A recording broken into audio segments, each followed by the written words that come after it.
Hello, I'm Harkin from Harks Paints, and once again, like a gigantic, man-sized moth, you find yourself unable to escape, drifting onwards towards a flickering, foreboding candle, not realising what you're in for, as you find yourself again within my living room and ultimately my clutches.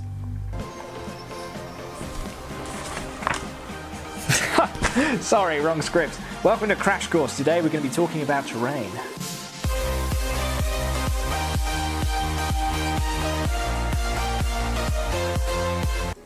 So, we all love painting, or we vaguely tolerate it and want to learn more about it, otherwise you probably wouldn't be here.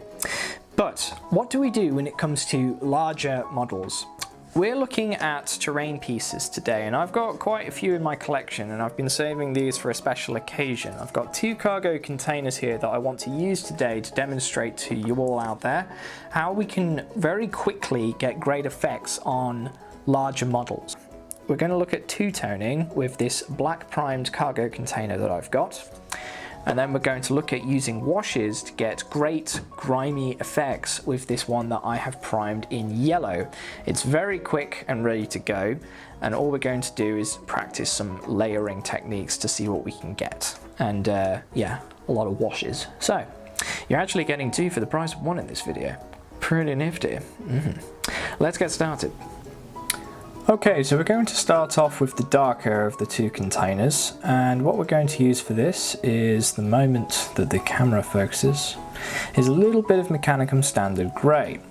Now to do this I'm also going to use a large dry brush. We don't want to use anything too small for this, we need something that's actually going to cover all those surfaces. So give it a good shake and let's get to work. Once it's all shaken up, you don't want to just slop it onto the material, you want to get a nice dry texture, so try and get as much of the paint off your brush as you can first, and then just gently start bringing it across your model, flicking it as you go. You're not just dragging the brush across the surface, you're very lightly going over it, getting a nice dry effect. Just get it all in the crevices, the entirety of the model. Ignore the bits that look like vents on the sides and the top. We'll go over those in a bit with some metallic colours, but for now, just focus on getting the model's grey texture down. Now, once that's dried, we're going to do some highlights. You can see already that the quick dry effect has already given us a little bit of detail on the model, and it just needs a couple of highlights now. So we're going to use Administratum Grey, which is a nice follow-on highlight tone. Again, we're just going to take as much of it off the brush as we can and then very gently apply it over the surfaces of our model. Now I do this a couple of times just to repeatedly highlight, and you can do the exact same, and you can do it with as much roughness or lightness as possible. I tend to be quite dainty with how I do this because it's a highlight, it's very bright. If you overdo it, you run the risk of it looking a little unnatural, and that's not really what we want at this stage. We want it to just naturally accentuate the colours we've already put in place.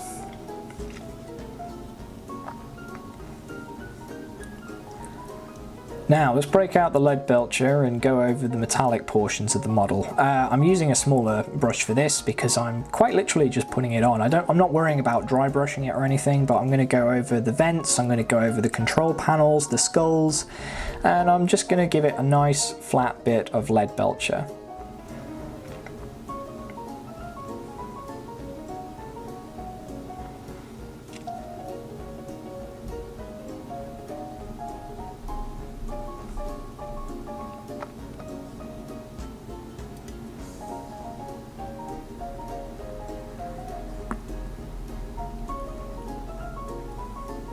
Now once that's done, we're going to use Null Oil and shade the metallic areas and the areas that are on the sides of the container. So what looks like, I suppose, cabling, or where you'd expect it to be shaded and darker. We're just going to very lightly go over, get all of those areas and give it a good wash.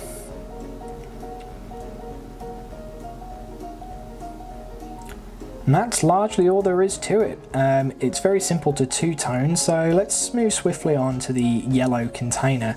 As you can see, I've really gone over it, really rough and ready. I've not assigned too much time. Now I'm going to get straight on with a bit of lead belcher. Now, like I said before, it's all about the shades here, so we're going to get all of the, I suppose you could say, painting aspects of this particular container out of the way so we can get down to brass tacks and really start shading it. Same again, I'm just putting it on the vents and the other mechanical areas. So let's shade. We're going to use Reichland Flesh Shade for this. Give it a good shake, get your big brush, and let's start getting it in all the crevices of the model. It's okay if it seems a bit unnatural and icky, that's the whole point. We're making something that looks very industrial, worn, rusted, like it's seen a lot of action. So we're going to get it in all of those crevices and really get a good shade wash going to darken down the tones and to bring out the crevices of the model. Now you will be using quite a bit of wash for this, so make sure you've got a good surface to work on in case anything spills. There will be a little bit of goop afterwards. So that's our first pass of the shading. Now we're going to move on and we're going to use Vallejo's Rust Wash. So your second wash should be this. You shouldn't need to do multiple passes of your Reichland Flesh Shade.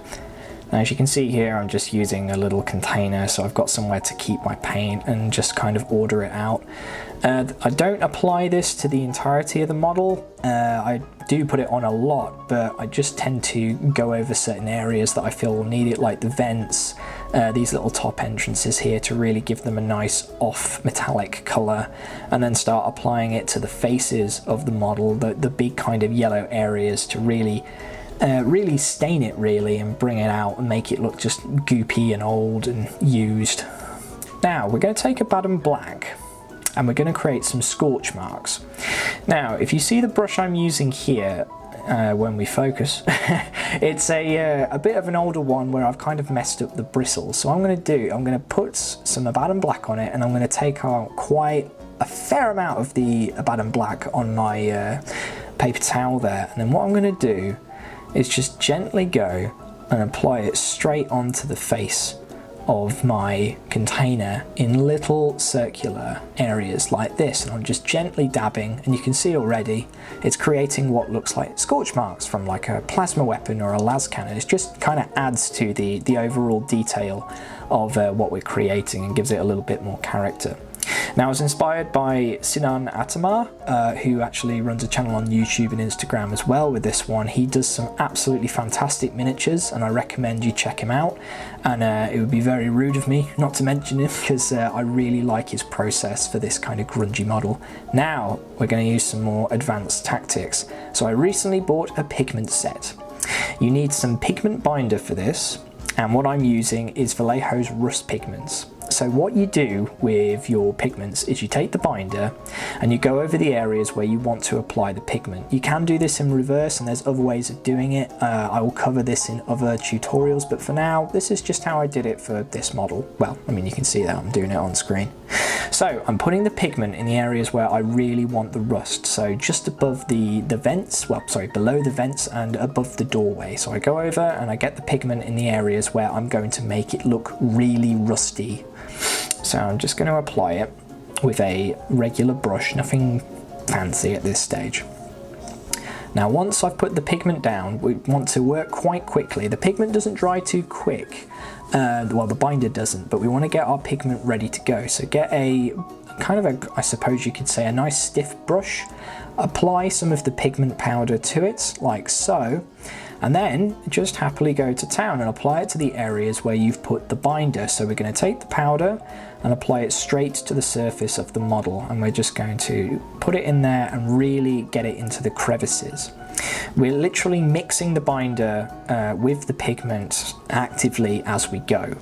So this is just the main rust that we've got here. Once that's all applied, I actually use another rust, a lighter tone of rust, to then go over it and give it a bit more depth. Now you can apply as much or as little pigment as you want. The more pigment powder that you apply directly to the binder, the more that you kind of mix up, the more you will actually create a texture. So this will begin to thicken and ultimately look more like, well, an actual rust. And you can have as little or as a lot as you like. I recently did this with some Marines to rust some of their components, and I just use it very sparingly.